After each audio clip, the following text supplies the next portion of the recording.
Fala, seus corneteiros, suas corneteiras. Bora falar desse segundo jogo da temporada. Palmeiras 1, Santos 0. Jogo que foi na Arena Barueri e o Palmeiras conseguiu a sua segunda vitória. E querendo ou não, a segunda vitória em clássico, né? Portuguesa e Palmeiras é um clássico. É um jogo, né, histórico também. E o Palmeiras conseguiu sua segunda vitória também pelo placar mínimo de 1-0, mas entra ano, sai ano e as cornetagens aí não mudam, né? E nesse primeiro momento eu entendo muito bem, né? O Palmeiras acabou, infelizmente, muito mal o ano de 2025, mas por mais que seja página virada, muitos pontos do ano passado a gente tem que utilizar como um aprendizado para 2026, para que a gente não cometa os mesmos erros. E por ser ainda início de temporada, né, somente 2 jogos, muito pouco para que a gente possa falar do time em si, mas ainda a gente percebe as mesmas deficiências de alguns atletas, né?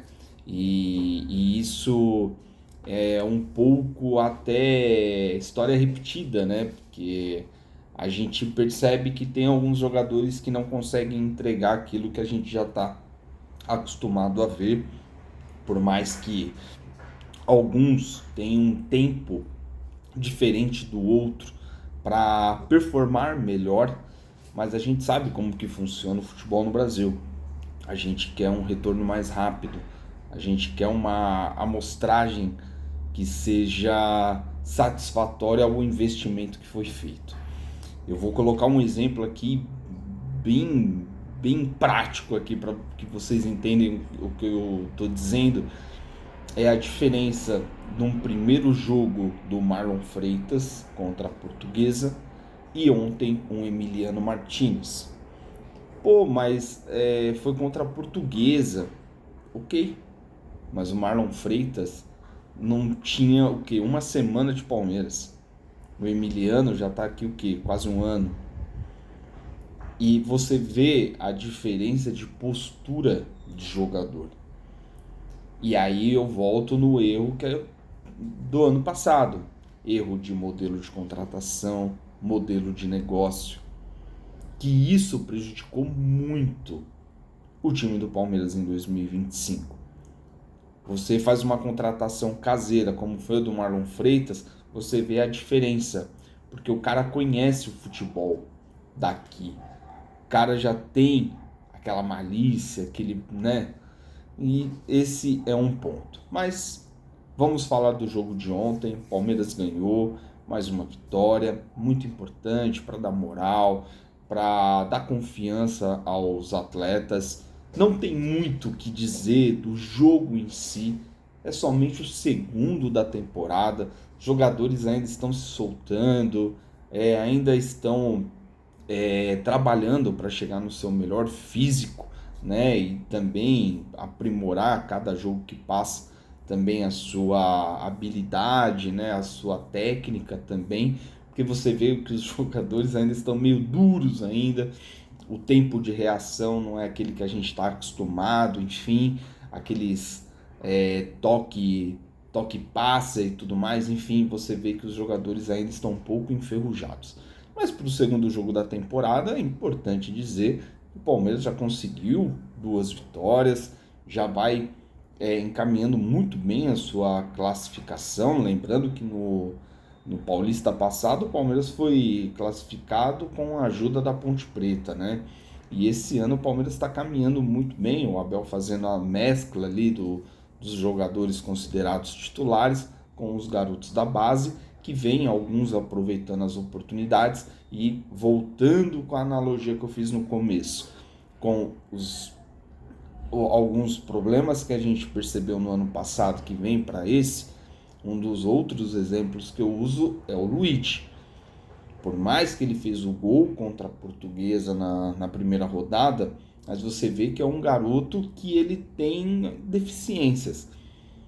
Você percebe que é um garoto que não dá para você apostar mais fichas para um restante de temporada, para um decorrer de um brasileiro, para uma Copa do Brasil, né? Então, e lembrando que é uma temporada robusta, Copa do Mundo aí no meio e tudo mais.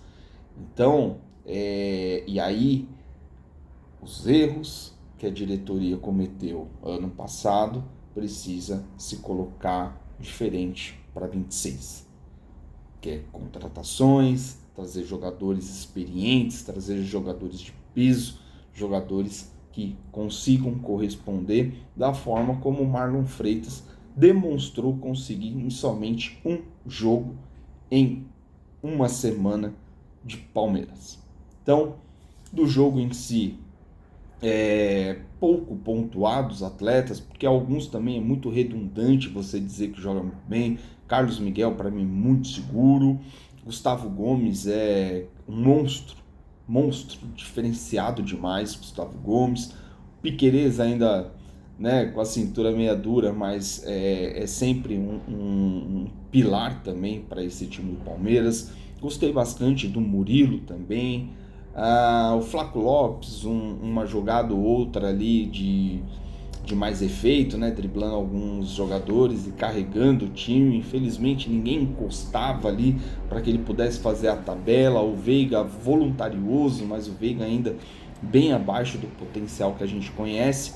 E redundância também dizer que o Alan é o melhor jogador desse time, é o cara que carrega, é o cara que sempre tem um contra um ali muito forte, dribla muito bem, se aproxima e fez o gol merecidamente, foi o melhor em campo.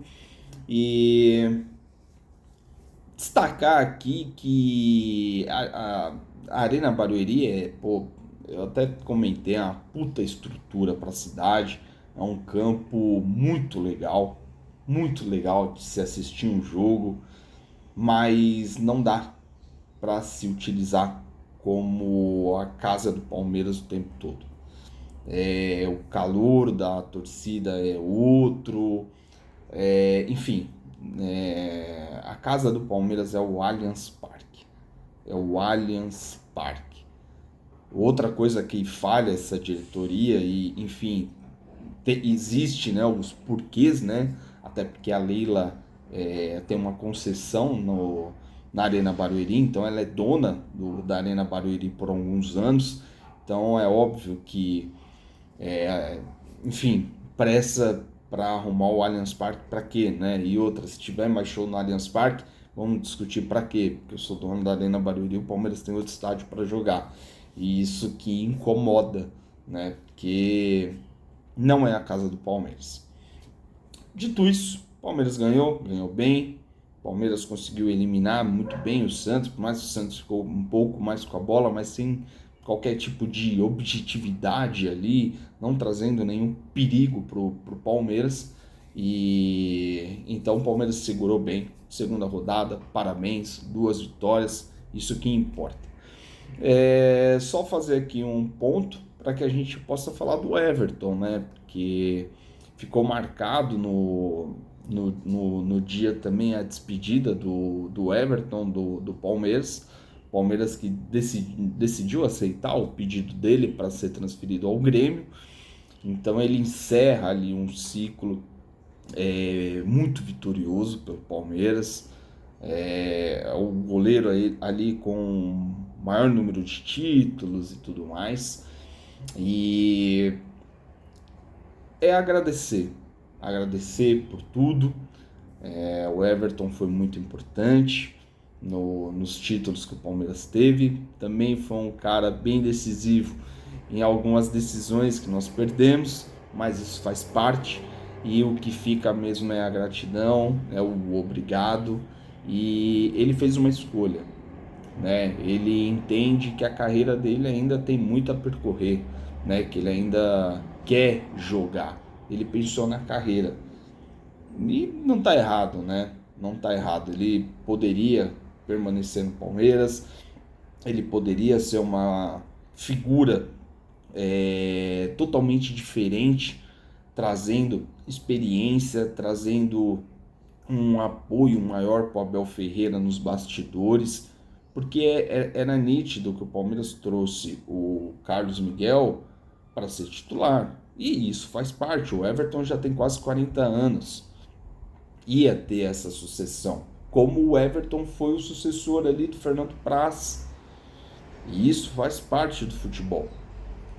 Só que se o Everton tivesse ali a intenção de fazer mais história com a camisa do Palmeiras, de tudo aquilo que eu comentei, de trabalhar nos bastidores, treinar, né, trazer mais força para o Carlos Miguel, para que o Carlos Miguel possa ser um goleiro longevo no Palmeiras, treinar mais os garotos da base, porque o Palmeiras sempre foi conhecido por ter grandes goleiros da base. Então, o Everton poderia ser muito, mas muito importante nessa parte. Mas ele não entendeu dessa forma, ele pensou na carreira dele, tá ok, ele quer jogar, ele entende que tem condições de ser titular, e eu acho que sim, e aí ele vai seguir o caminho dele para outro clube, tá? Então é isso, torcedor. É um ano muito desafiador, é um ano muito complicado. O Palmeiras só fez uma contratação aí para essa temporada, que foi o Marlon Freitas, que começou muito bem. Tem esses rumores aí de área. Confesso que eu já estou mais tranquilo em não ficar mais ansioso com as notícias que saem do Palmeiras, então eu só acredito mesmo quando anunciar, tá bom? Mas, sem dúvida, são duas peças que, se chegarem, muda o patamar do Palmeiras de uma forma extraordinária, assim. O time é muito bom, sem dúvida, o time é muito bom. Mas se trouxer esses dois caras, aí vira uma equipe fantástica. Então, vamos acompanhar, vamos ver o que tem por aí. Espero que venha um zagueiro também. Espero que venha mais um cara, um volante também, um cara marcador, um cara ali pitbull, né? Como a gente está acostumado a dizer aqui. Que aí eu acho que o time do Palmeiras fica pronto. Trazer mais laterais, enfim, tanto um direito quanto um esquerdo.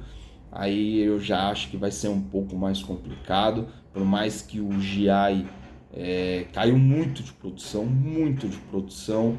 O Jefté ainda dá para esperar alguma coisa em algum outro jogo, né? Pode ser que ele renda ainda mais. Eu não tenho confiança total no Kelvin, mas é um jogador aí que chegou há pouco, então vamos ver se ele consegue desenvolver. Então é isso, meu povo. Palmeiras venceu, isso é o mais importante, ganhou um clássico, independente se estava Neymar ou não, mas o Gabigol estava lá, e aí ganhar em cima dele é muito melhor ainda. Fica mais um ponto, porque o Santos ali ficou um refúgio ali de ex-palmeirense, né? O Mike em nenhum momento olhou para a torcida, interagiu com a torcida, o Mike estava muito focado ali. O Zé Rafael sim interagiu, agradeceu ali os elogios ali que a torcida estava mandando para ele. O Gabriel Menino em algum momento acenava e tudo mais. Coloca um ponto aqui também muito chato e desnecessário também de torcedores que hostilizaram demais os jogadores do Santos, o jogador Robinho, e a gente tem que entender que o futebol ele também tem suas responsabilidades, né? Então esse é um ponto negativo que eu coloco, mas enfim, aqui não é o espaço aqui para a gente discutir sobre isso. O importante mesmo é a gente focar na vitória do Palmeiras, que foi muito importante, e seguimos para quem sabe o primeiro título da temporada. É isso, valeu!